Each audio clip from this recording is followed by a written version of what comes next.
Fala pessoal, beleza? O meu nome é Fábio, eu sou aluno do PIC da Linux Tips, da turma de 2024, e hoje eu tô aqui para mostrar um pouquinho de como eu resolvi o primeiro desafio proposto ali pra gente. Então, compartilhando aqui a tela.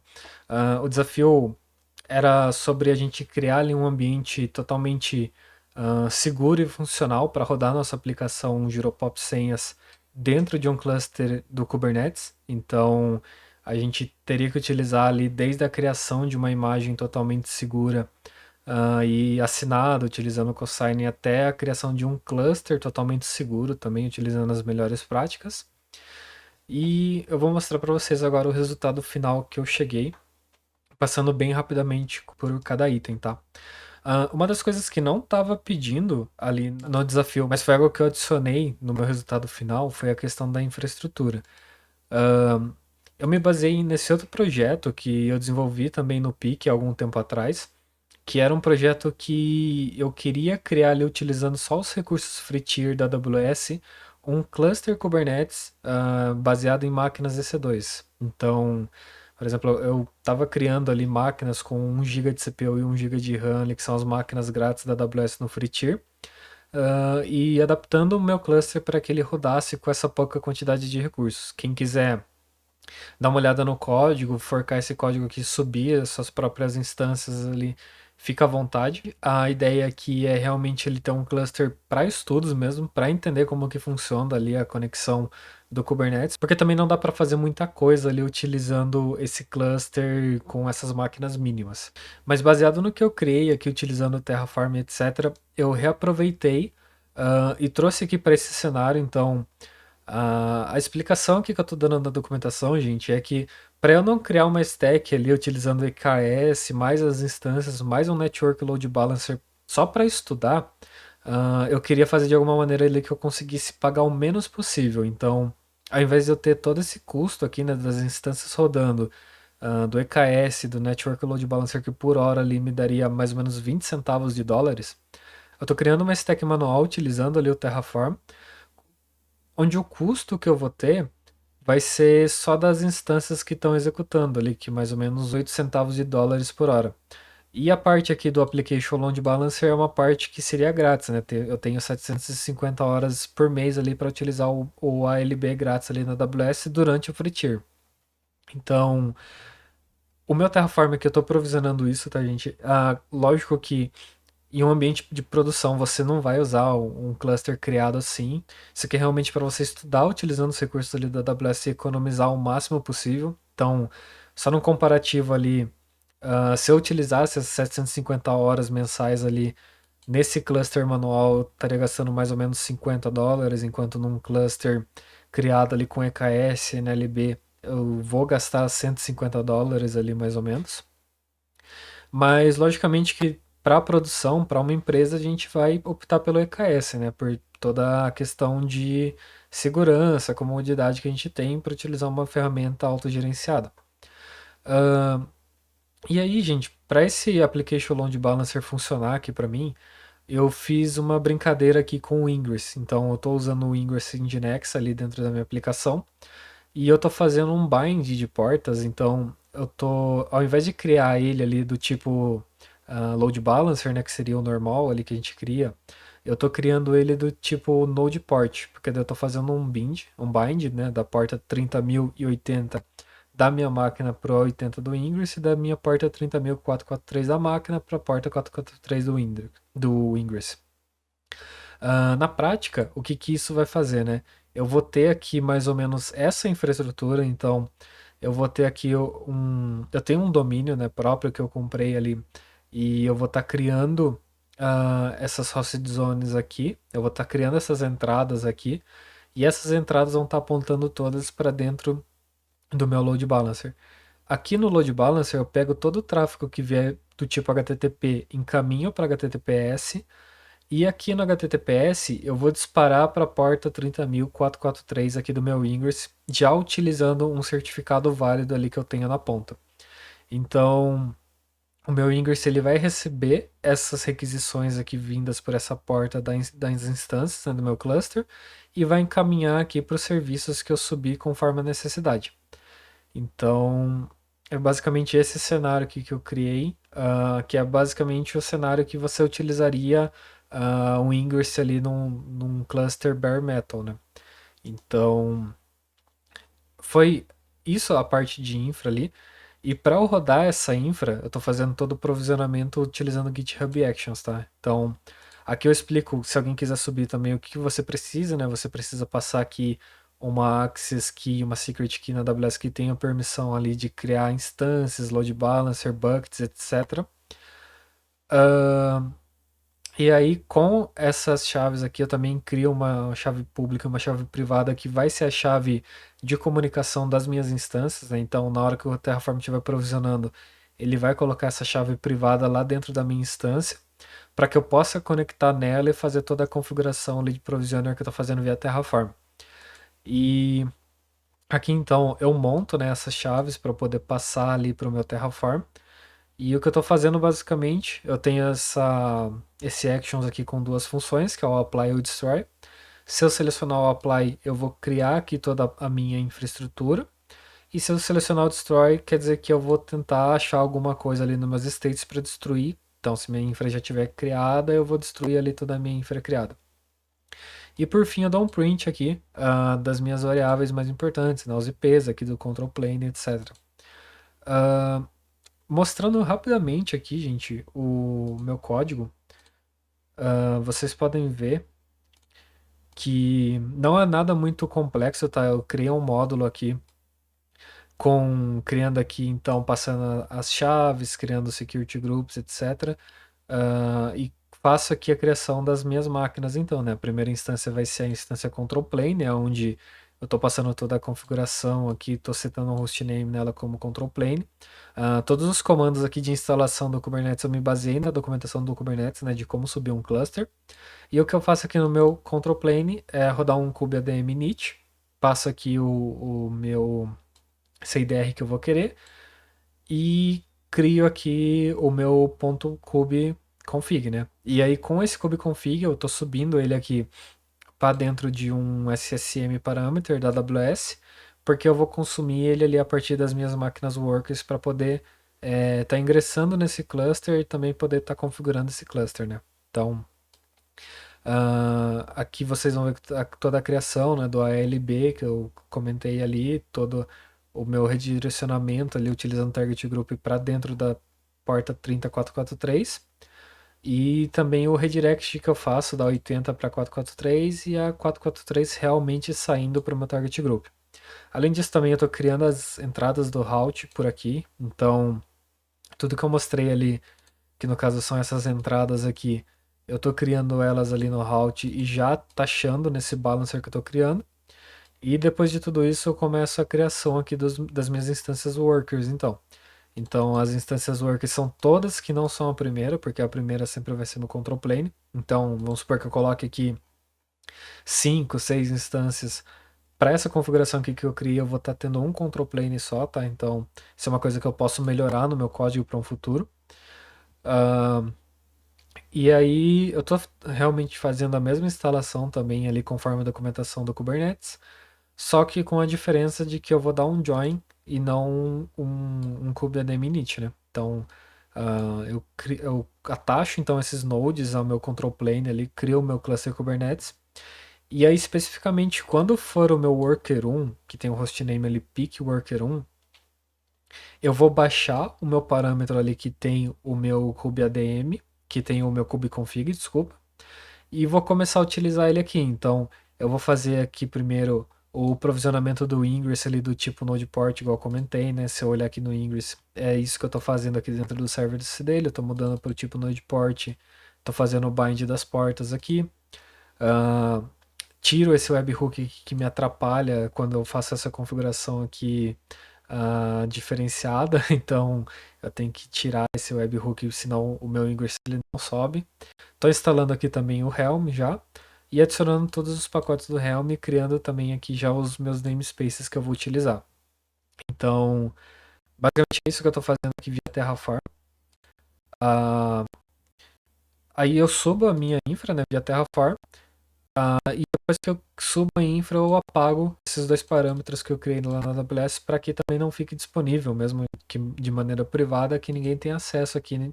Por exemplo, no meu kubeconfig ou no comando ali de join do meu cluster. Então, é isso a parte da infra.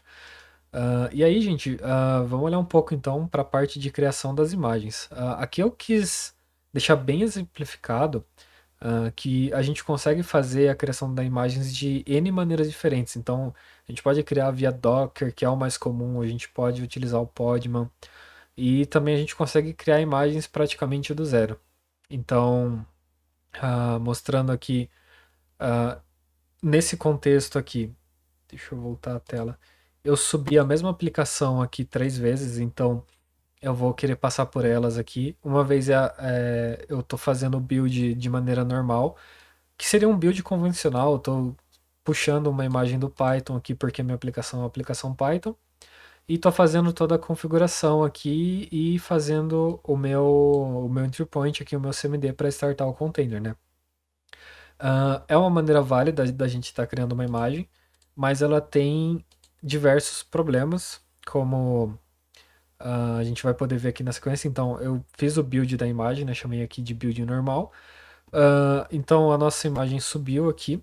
A gente tem 148 GB, 148 megas nessa imagem. E se a gente começar a dar uma olhada em como essa imagem está criada, a gente já consegue perceber uma coisa um pouco chata, que é a questão de ter muitas camadas aqui.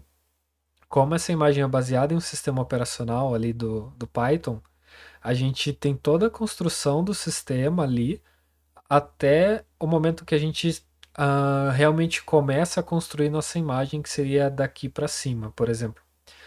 E como a gente está baseado num sistema operacional, a gente consegue, por exemplo, rodar um cat aqui e ver que a gente está rodando dentro de uma imagem Debian. Quais são os problemas, né, da gente estar executando aqui em cima de um sistema operacional completo, igual a gente está fazendo aqui? O principal deles é que a gente vai ter bastante área de ataque dentro dessas nossas imagens, né?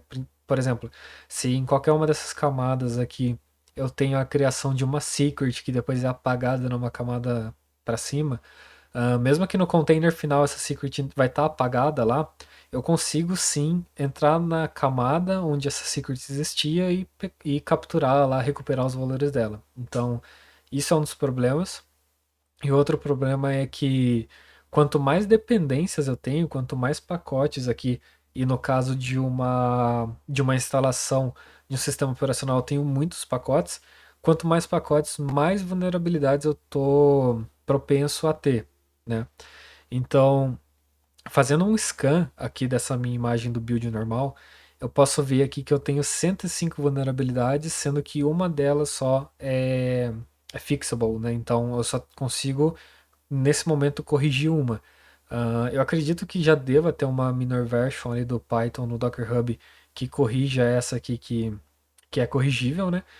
E só que mesmo assim, ainda são 104 vulnerabilidades ali dentro do meu container que eu não consigo corrigir porque algum pacote ali tem essa vulnerabilidade e eu só tenho que aceitar ela. E aí como que a gente pode pensar em melhorar isso, né? A gente pode estar construindo imagens do tipo dístroles. Então, mostrando aqui de novo o meu VS Code, se a gente olhar aqui então, o dístroles, o que que ele seria? A gente tem aqui um sistema operacional completo novamente aqui baseado em Python, onde a gente vai fazer todo o processo de build que a nossa aplicação precisa. E depois a gente vai estar movendo somente os executáveis ali, os binários da nossa aplicação para um segundo container, utilizando o conceito de Docker Multistaging. A gente move tudo que a gente precisar ali para um segundo container. E esse container vai estar executando uma imagem do tipo APKO. APKO é um tipo de imagem gerado ali pela ChainGuard, que basicamente eles compactam os pacotes necessários para você executar alguma coisa. No caso aqui, por exemplo, é o Python. Então, aqui dentro dessa imagem, eu tenho só as minhas referências para executar o Python, não tenho um sistema operacional por trás. E eu consigo só copiar aqui o que eu já buildei ali na camada de cima, né? Então, meus pacotes ali dos requirements, por exemplo, e executar aqui o meu entry point. Beleza. Se a gente olha agora para essa segunda abordagem, a gente vai ver ah, que o processo de build ali, visualmente para a gente, ele já é um processo um pouco mais complexo, né? Apesar de não ter muita diferença ali do que a gente precisa fazer no Dockerfile, mas essa complexidade já dá algumas vantagens para a gente, né? Então, enquanto aqui a gente tinha 148 megas por conta do sistema operacional, etc., aqui a gente tem uma imagem de 71 megas. Então, a gente já tem um cenário muito mais interessante, já pensando em tamanho mesmo. A gente tem muito menos pacotes aqui, realmente só o que a aplicação precisa para executar. E se a gente olha para as camadas, a gente também caiu ali de 23 camadas para 11. Então, tudo que a gente fez ali naquele primeiro container do Python, onde a gente fez a instalação dos requirements, por exemplo, fica contido dentro dessa camada final aqui chamada APKO. E aqui a gente só tem acesso às camadas do container de cima. Então, o último container ali que a gente buildou do tipo APKO. Então, a gente já tem uma segurança maior, a gente já tem bem menos coisas instaladas. E aqui também eu tentei rodar o cat aqui também, só para a gente ver que eu não tenho mais esses pacotes aqui padrões, tipo o cat, o cur, nessa imagem. E isso também já diminui bastante a nossa superfície de ataque, né? Então, já é uma outra vantagem. E se a gente olhar aqui agora para essa nova imagem que eu fiz utilizando o Distrolis, a gente vai ver aqui que o scan do Trivy não voltou nenhuma vulnerabilidade. Então, a gente já tem uma imagem muito mais segura nesse momento, além de muito menor também, com muito mais camadas. E isso aqui já se aplica assim a quase 100% das nossas necessidades. A gente pode ter assim a garantia de que essa imagem a gente não vai ter maiores problemas utilizando ela. Mas aí também a gente tem um terceiro conceito, que é eu posso querer criar a minha imagem praticamente do zero. Então, a TeamGuard ela também vai disponibilizar mais uma ferramenta para a gente, que é o Melange. O Melange ele é uma maneira da gente buildar ali a nossa imagem junto com os pacotes, já que a gente precisa, e a gente transforma basicamente a nossa aplicação como se fosse um pacote do sistema operacional. Então vamos supor, a nossa aplicação ela vai precisar ali do Python, ela vai precisar de um BusyBox, por exemplo, para poder rodar um Echo, um Cat, alguma coisa assim. A gente passa esses pacotes para dentro da nossa aplicação, a gente faz todo o processo ali dentro do Melange de buildar a nossa aplicação como um pacote, e aí depois a gente vai mover esse pacote do Melange que a gente criou para a nossa imagem final do APKO. Então, a gente vai ver aqui que tipo, vai ficar ainda menor, a gente vai cair aqui para 58 megas, agora quase 59 megas. E mostrando aqui rapidamente, né, como que funciona esse processo do Melange, basicamente o que eu vou ter é o seguinte, eu tenho aqui o meu YAML que faz a construção do meu pacote, né, que faz o build ali do meu pacote.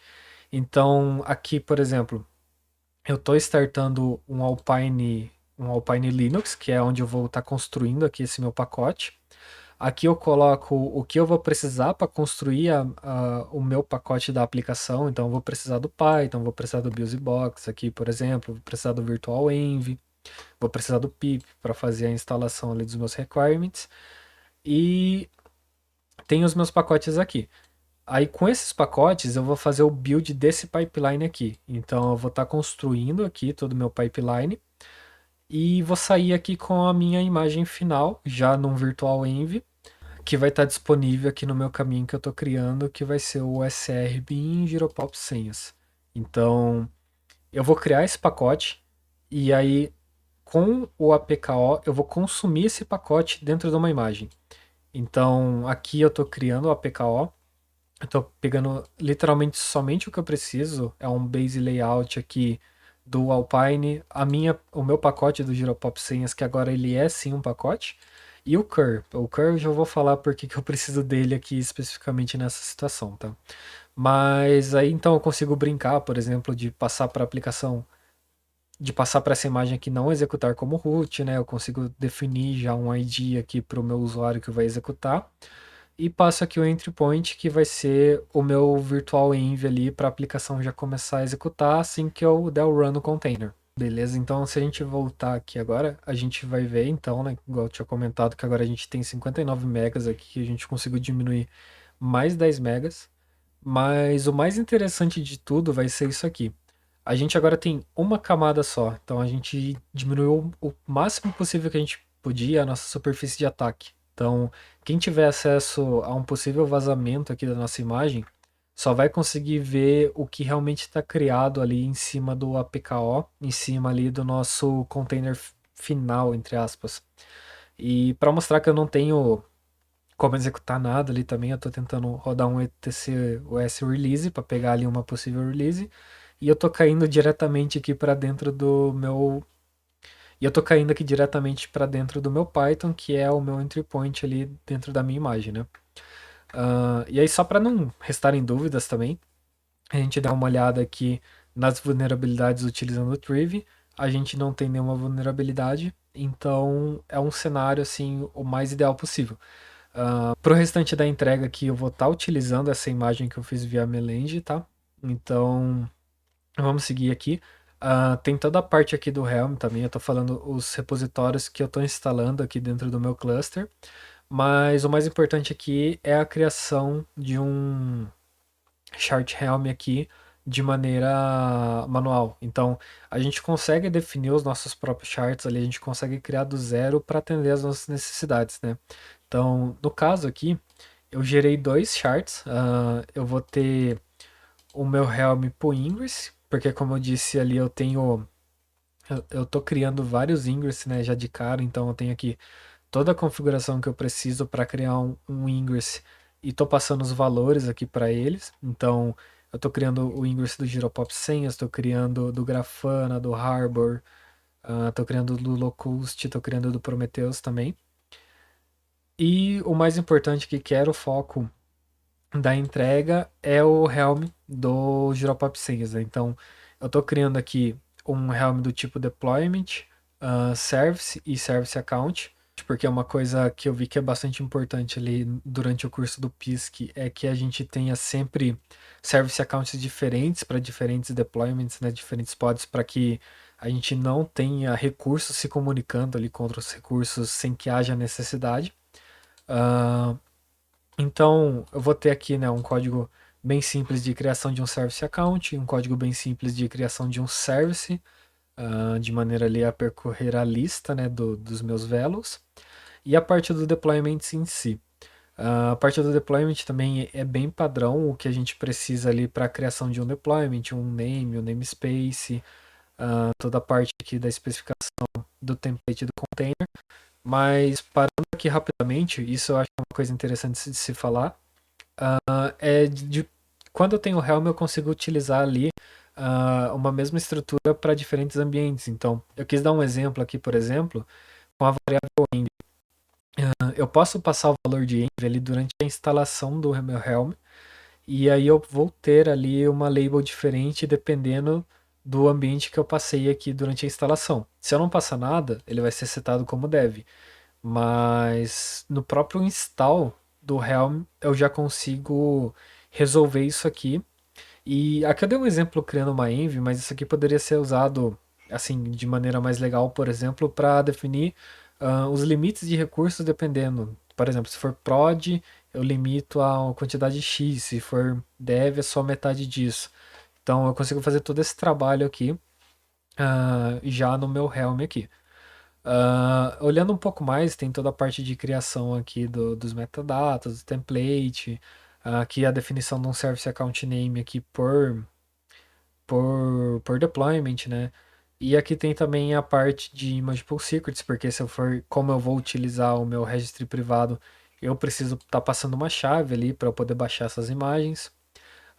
E, enfim, a configuração dos containers, né? Então, passando quais vão ser os containers que eu vou executar, quais são as portas que eu vou expor, passando ali também a questão de variáveis, se eu tiver variáveis criadas ali dentro do meu container, definindo os recursos, os limites, os requests dos meus recursos, fazendo configurações também de segurança, falando se esse meu container que está executando vai poder escalar privilégios, qual o usuário que ele vai executar, quais as capabilities que eu quero dropar, ou que eu quero garantir aqui para o meu container.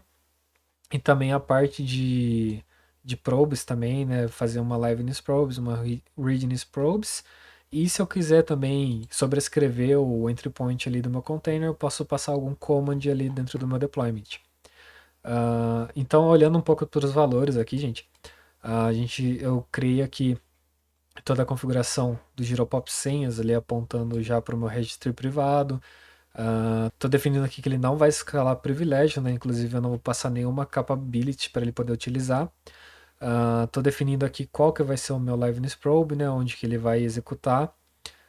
Qual que vai ser o meu readiness probe. Então por isso que eu tive que instalar o cur dentro da minha imagem final, porque eu precisava utilizar ele aqui nesse caso.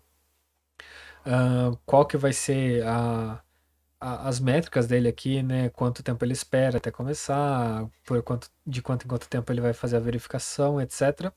E aqui a chave que eu vou utilizar ali para acessar o meu registro privado.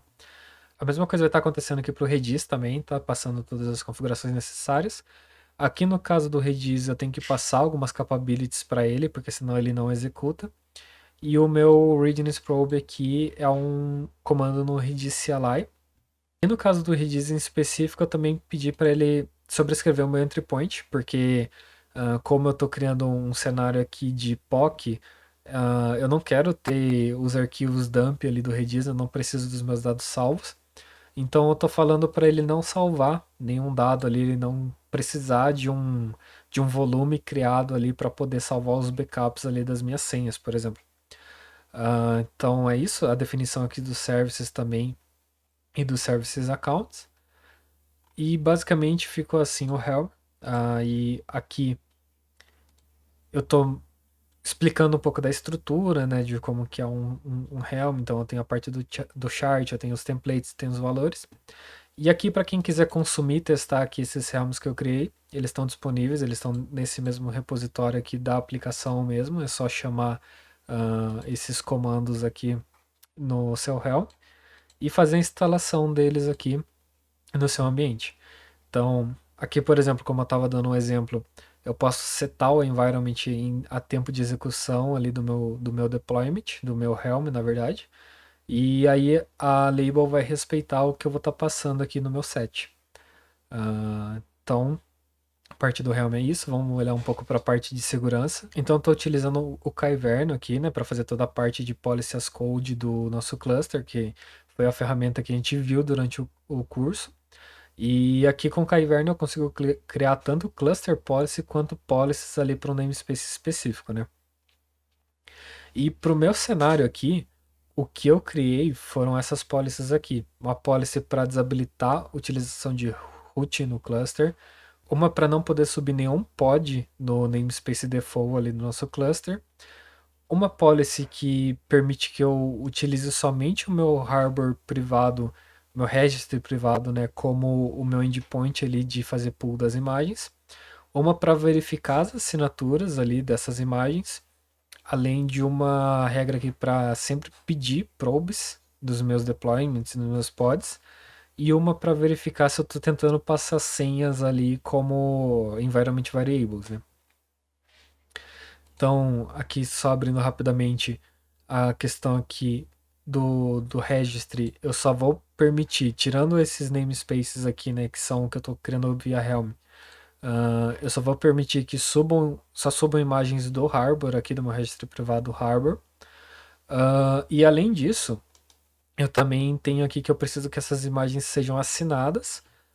Então, sempre que eu subir uma imagem do Harbor, eu vou verificar se ela está assinada e se ela está assinada usando a minha chave privada que bate com essa chave pública que eu cadastrei aqui. Então, além de estar garantindo a assinatura ali, eu estou fazendo também uma garantia de que quem assinou aquela imagem foi realmente eu, foi realmente o meu time e foi assinada com a chave certa. Ah, então, aqui como um exemplo, né, eu criei uma secret ali no meu cluster, eu criei um deployment aqui que tudo que eu falei até agora ele ignora, ele tenta criar um deployment o mais simples possível e tentando montar essa secret ali dentro de uma variável. E o resultado, né, não podia ser outro para as regras estarem funcionando, que foi ele tomou 5 erros aqui de cara, então ele falou que não pode subir no namespace default, não pode rodar como root, não posso usar variáveis sensíveis ali no env e eu tenho que passar imagens ali do meu registry harbor, além também de ter que passar as probes ali pelo menos uma para poder executar os containers, né? Então, eu fiz a correção aqui desses 5 problemas aqui, desses 5 bloqueios que a gente teve, fiz um novo deployment aqui. E também, essa imagem aqui que eu estou passando agora dentro ali do meu registro privado, eu assinei ela utilizando o Cosign. Só que aqui eu fiz uma coisa para testes também, que foi assinar com uma chave que não é a chave que bate com a minha chave pública ali. Então, para fazer ali como se fosse alguém assinando uma imagem falsa para ver se passa pela segurança ali do Harbor, né? Pelo Cosign. Uh, e não, gente, quando eu rodei, apesar da imagem estar assinada, agora ele não está dando mais nenhum dos outros problemas ali, mas ele está falando que ele não conseguiu verificar a assinatura dessa imagem, né? Como eu estou usando uma chave ali que não é a chave que eu configurei, ele não consegue validar nesse caso. E depois eu só fiz a correção ali da chave, né, para chave que eu realmente utilizo, só para testes também. E no momento que eu fiz a correção da chave, rodei o apply novamente. E aí sim eu consegui subir ali o meu deployment de Nginx e consigo ver ele executando ali corretamente. Então, da parte de segurança, foi isso. Ah, Aí eu tô falando bastante de Harbor aqui agora também, e eu quero passar rapidão o que que é o Harbor, né? O Harbor ele é uma ferramenta para permitir a gente ter um registro privado ali. Essa é uma ferramenta que eu conheci ali durante o curso do PISC. Eu achei uma ferramenta muito, muito legal mesmo e já comecei a aplicar ali no meu dia a dia. E o que que ele traz de vantagens para a gente, né? Se a gente acessar ele aqui, a gente consegue ter uma noção mínima. Então eu criei aqui um projeto chamado PIC 2024. Aqui eu tenho já as minhas imagens que eu subi ali. E o que que esse Harbor permite para a gente, né? Gente, muita coisa aqui de webhook eu consigo configurar. Eu consigo olhar logs, eu consigo ver tudo que está acontecendo ali na minha imagem, quem está fazendo os pushes da imagem, quem está trabalhando aqui no meu repositório. Eu consigo configurar robôs, por exemplo, eu consigo configurar policies aqui para as minhas imagens de retenção, por exemplo, de mutabilidade. E o mais legal de tudo, pelo menos que eu acho, é essa questão aqui de eu falar que, cara, eu posso até subir as imagens para o meu Harbor, mas as pessoas só vão conseguir consumir essa imagem desde que ela seja uma imagem assinada e desde que eu não tenha vulnerabilidades, pelo menos do nível baixo aqui. Então, do nível baixo para cima, se tiver alguma vulnerabilidade, ele já não deixa essa imagem que eu tenho aqui no Harbor ser consumida, né? Também tem aqui a questão de toda imagem que eu subo, eu já rodo um scan nela e gera aqui um SBOM também da imagem para a gente ver ali todos os pacotes instalados. E aí, gente, a gente consegue fazer muita coisa aqui, por exemplo, definir cota por projeto ali para ninguém estourar a utilização do nosso hardware. Consigo definir, como eu falei, webhooks, eu consigo utilizar ele como proxy aqui. Então, por exemplo, vamos supor que alguém chame uma imagem do Nginx, só que eu não tenho ela aqui ainda. Aí o meu hardware ele vai fazer o trabalho de acessar ali um Docker Hub, por exemplo, dependendo da configuração que eu estou passando, e baixar essa imagem e deixar ela disponível aqui. Então, as próximas pessoas que solicitarem essa mesma imagem, ela já vai estar aqui criada e totalmente nos parâmetros que a gente precisa. E se a gente der uma olhada aqui, por exemplo, nas imagens que eu já criei aqui, a imagem do Redis, por exemplo, eu já executei o scan, eu consigo ver aqui exatamente qual que é o meu entry point. Então, o autor aqui dela é o APKO, né, da ChainGuard. Consigo ver todo os pacotes aqui que eu tenho dentro dessa imagem no SBOM. E se a gente pegar aqui também uma imagem que tem vulnerabilidades, como essa do Nginx que eu subi aqui para testes, a gente vê então que ela tem 152 vulnerabilidades, 3 críticas e só uma vulnerabilidade que a gente consegue corrigir por enquanto. A gente consegue explorar aqui no detalhe o que que a gente tem nessa imagem, né? Então a gente consegue ver da onde vêm as vulnerabilidades. Então, por exemplo, esse pacote aqui tem 2 vulnerabilidades críticas aqui. A gente consegue acessar aqui o site da Aqua Security e olhar mais sobre essa vulnerabilidade, ver o que que ela causa, o que que a gente pode fazer para contornar.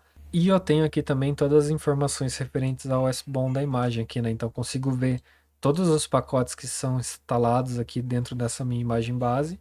E a partir disso eu consigo trabalhar com o que eu precisar aqui com as minhas imagens. Então, explorem o Harbor. O Harbor é uma ferramenta muito legal. Utilizem no dia a dia. E é isso. Então, voltando aqui.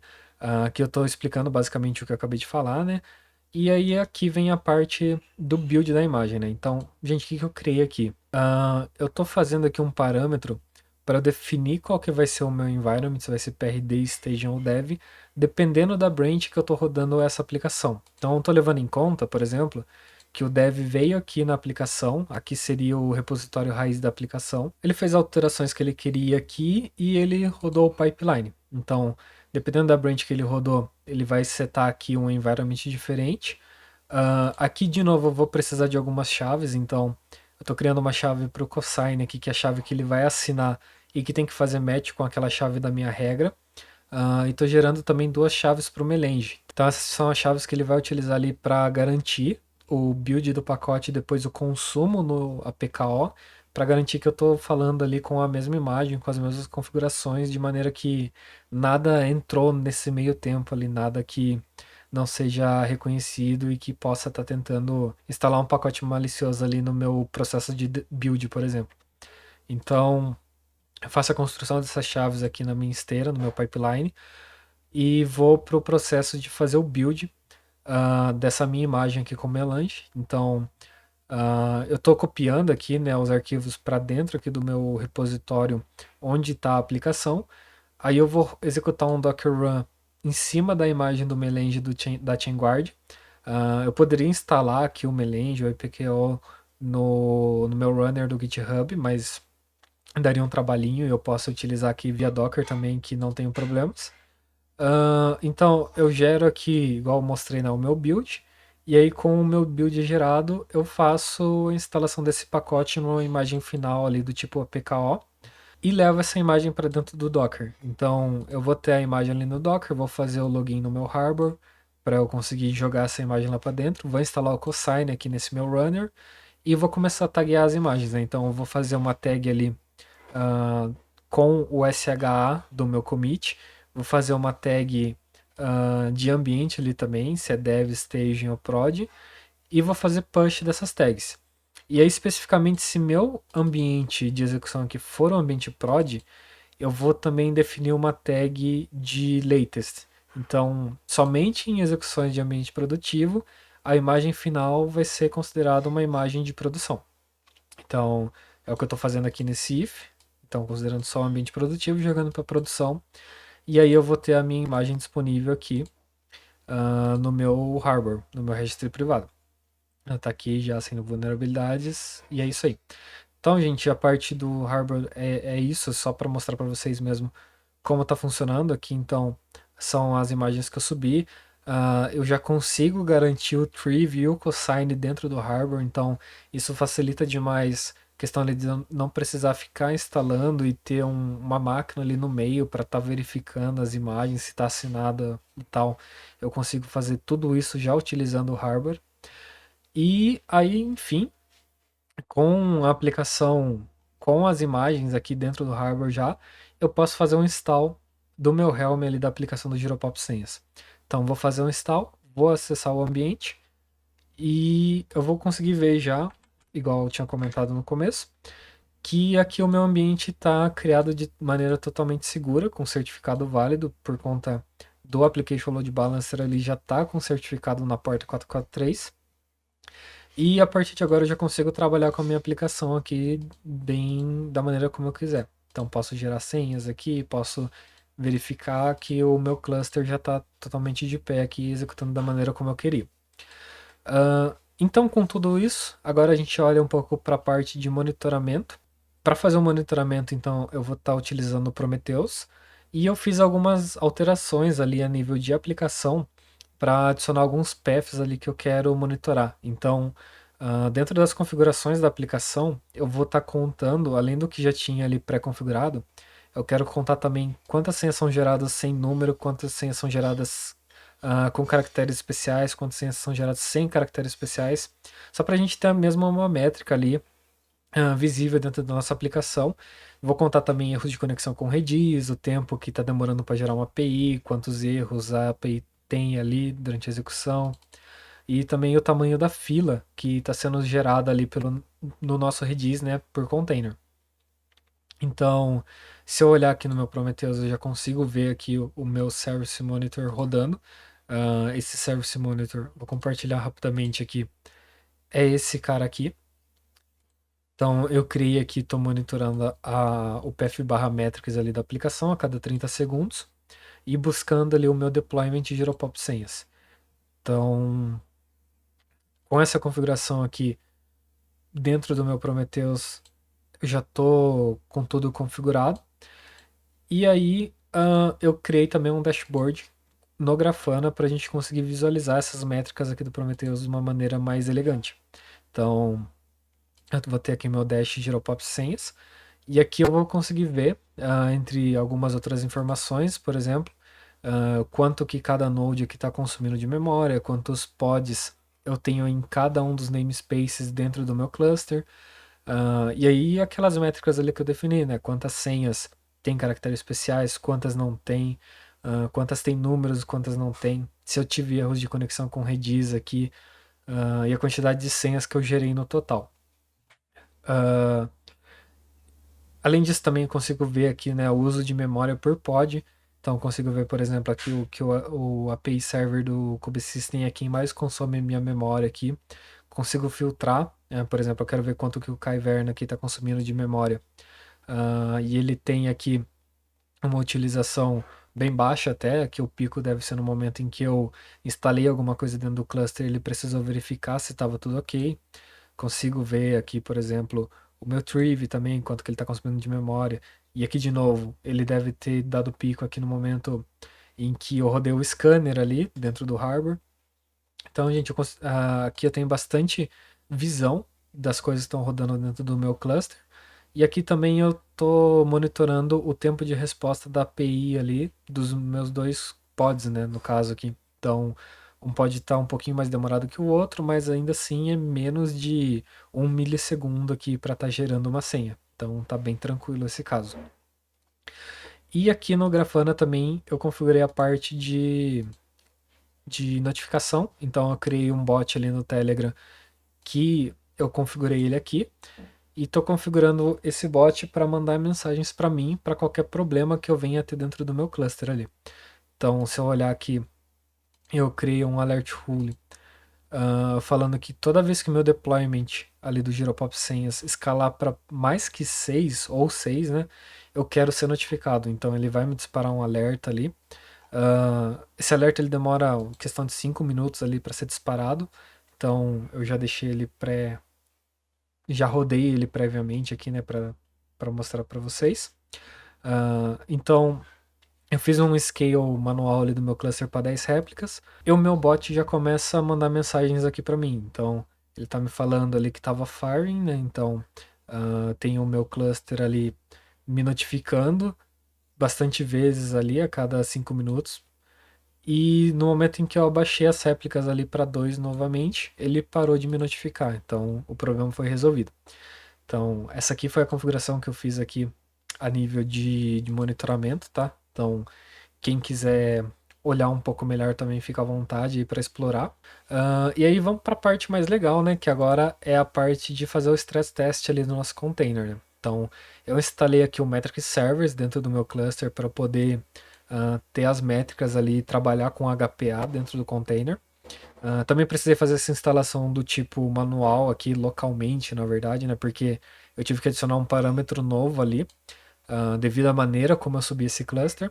E aí a gente vai realmente pro teste de carga aqui do nosso cluster. E aí a gente vai, né, pro teste de carga então aqui agora. Só que teve uma coisa que eu percebi durante os testes aqui, é que se eu fizer um teste de carga da maneira como o cluster tá ali fazendo o HPA do meu Giropop senhas, eu percebi que o meu Redis ele não suporta a carga ali que é solicitada para ele. Então vocês vão ver aqui que quando eu tentei subir o número de réplicas para 10 ali manualmente só para testar, eu comecei a tomar crash ali nos meus containers novos que tentaram subir. Então, eu dei uma analisada, eu vi que quando eu subi as réplicas do deployment do Redis, esse problema não acontecia, então era um problema ali de quantidade de tráfego que o meu Redis suporta por vez. E então eu precisava de uma estratégia para conseguir subir ou abaixar o scaling do meu Redis conforme o meu deployment do Giropops fosse subindo ou abaixando, né? Então, eu pesquisei um pouco, eu cheguei nessa ferramenta aqui que é muito interessante também, que é o KEDA, o Kubernetes Based Event Driven Autoscaling, e que a ideia dele é a gente utilizar ali um target para que a gente consiga dizer, ali usando um trigger, na verdade, que a gente consiga dizer para um deployment específico ser escalado. Então, por exemplo, aqui estou criando uma configuração utilizando o Prometheus, então aqui eu tenho o endereço do meu Prometheus ali. E o que que acontece? Eu estou passando um threshold de 3 aqui para o meu Redis Deployment. Basicamente o que eu estou falando aqui para ele é, toda vez que você tiver pelo menos 3 réplicas do Giropop Senhas rodando, e ele verifica isso fazendo essa query aqui, somando quantos deployments do Giropop Senhas ali tem dentro do meu Prometheus, toda vez que ele identificar 3, para cada 3 eu quero uma cópia do Redis rodando. Então eu quero uma réplica do Redis rodando. Então, fazendo a aplicação aqui desse sistema, eu consigo garantir que o meu deployment ali do Redis ele escale de maneira que aguente, que suporte ali o número de réplicas do Giropop senhas. Então, aqui está um exemplo, né? Então eu apliquei essa configuração aqui que eu criei. A gente pode ver, né, que logo depois que eu apliquei a configuração, eu setei as réplicas ali do Giropops para 10. Em primeiro momento ele vai continuar dando o crash loop back aqui, mas no momento em que meu queda começa a trabalhar, ele começa também a escalar aqui o número de redis, e aí num certo momento a minha aplicação vai estar disponível totalmente ali com os 10 deployments que eu defini. E aqui também só mostrando que o contrário também acontece, tá? Então se eu abaixar aqui as réplicas novamente para 2, depois de uns 5 minutos ali mais ou menos, o queda também vai começar a baixar os deployments do Redis e eu tenho o meu ambiente de volta ali à capacidade normal dele. Então eu fiz essa configuração, e agora a gente vai testar se ela está funcionando utilizando o stress test aqui com o Locust. Então, basicamente o que eu fiz aqui no Locust foi eu aproveitei bastante coisa do que o Jeff já tinha criado ali com o Locust para bater no Giropop Senhas, tá? Então, eu vou ter a criação de um deployment e vou ter a configuração de um service aqui também para eu conseguir acessar ele. E o que eu faço é consumir esse script aqui, locust file, onde eu defini dois paths que eu quero estar batendo. O primeiro path é o API gerar senha e o segundo path é o API senhas. Então eu vou fazer um stress aqui dentro desses dois paths e a gente vai ver ali o que acontece na nossa interface. Então vamos realmente aqui agora abrir o Locust, né, para começar o nosso teste. Então o teste aqui, eu vou mandar um teste de 1000 usuários com 100 ali por segundo. Acredito que o nosso cluster não vai aguentar muito tempo ali, até pela capacidade que ele tem. Então, eu vou estar batendo DNS interno, tá? Como as duas aplicações ali estão dentro do mesmo cluster, eu consigo chegar nessa porta aqui do service do Giropop Senhas, eu vou bater nele diretamente, até para evitar que o balancer da AWS, ali, alguma regra da própria AWS comece a bloquear esse meu tráfego. Então, vou estar batendo internamente, 1000 usuários, 100 a cada segundo, e vamos ver quanto tempo o cluster vai aguentar aqui, né? Quanto tempo o serviço vai aguentar. Então, começou aqui. Que eu já consigo ver os charts, né? Eu já consigo ver o tráfego subindo aqui, o número de requests subindo. Vou deixar aberto nessa tela aqui um tempo, eu vou compartilhar aqui também o terminal, então a gente vai conseguir acompanhar a quantidade de deployments aqui, a quantidade de réplicas do deployment, na verdade, né? Vou rodar aqui também para a gente poder ver o top pods aqui, para a gente poder ver a utilização de CPU e memória dos pods. E agora eu vou deixar rodando aqui um pouquinho para a gente ver o cenário de escalonamento aqui do nosso cluster. Vou correr um pouco essa parte do vídeo aqui também e eu já volto.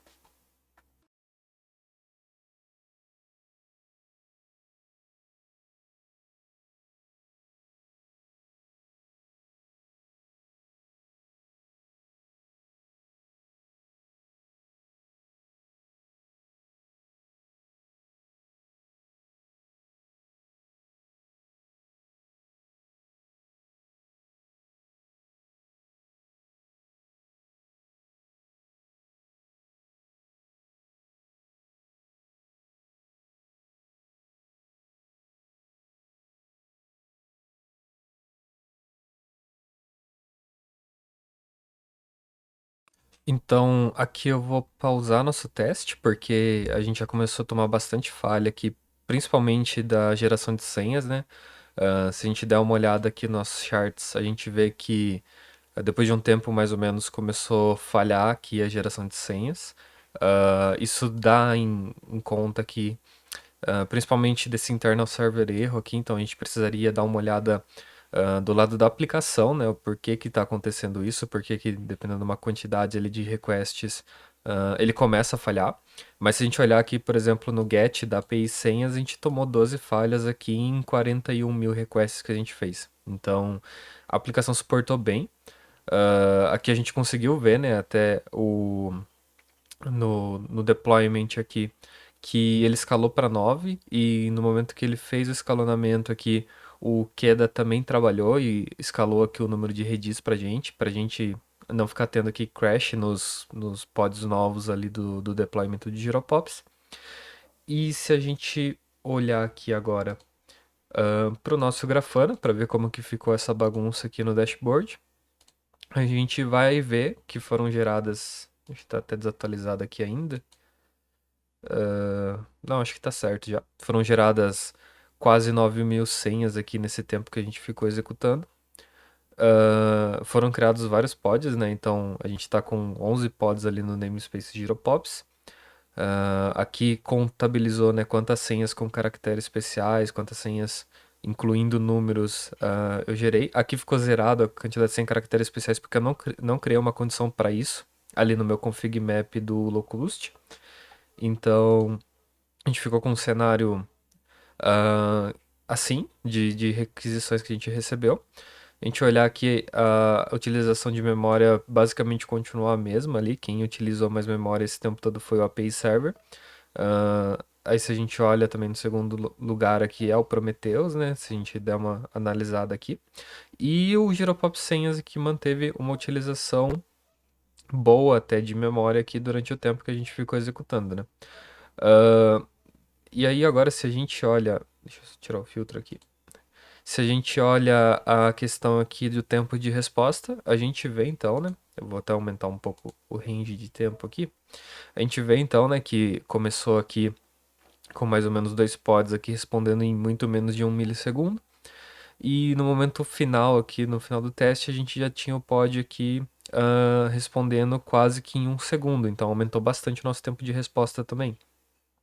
E nesse meio tempo também, por conta aqui do Giropops ter escalonado bastante, eu também compartilhar aqui com vocês.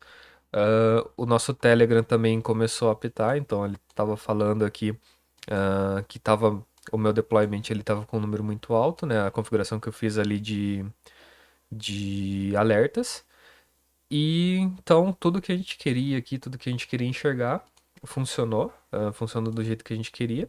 Então, num contexto geral, assim, o cluster aguentou bem essa carga que a gente deu nele aqui. E com isso, eu finalizo aqui a parte do estresse do cluster e também a apresentação aqui da minha resolução do desafio, gente. Então, quero ressaltar só que tudo referente a Kubernetes eu tô aprendendo agora, tá? Então, durante o peak, eu vi tudo isso aqui que eu passei para vocês, nesses últimos 6 meses, mais ou menos. Lógico que eu tenho já um background ali de DevOps com outras ferramentas, então o Terraform e GitHub Action são coisas que eu já trabalho no meu dia a dia, que eu apresentei aqui para vocês também. Mas eu digo isso principalmente porque se você está pensando em entrar numa turma do PIC, é esse conteúdo que você vai ter. E também se você é uma pessoa mais expert já de Kubernetes ali, DevOps, e viu alguma coisa que eu tô fazendo muito errada, me dê um toque. Não precisa ser muito errado, mas uma coisa que eu tô fazendo errada, me dê toque aí. Então, me chama no LinkedIn, me chama no Telegram, vamos trocar uma ideia. E agradeço você que ficou até o final desse vídeo aí. Valeu.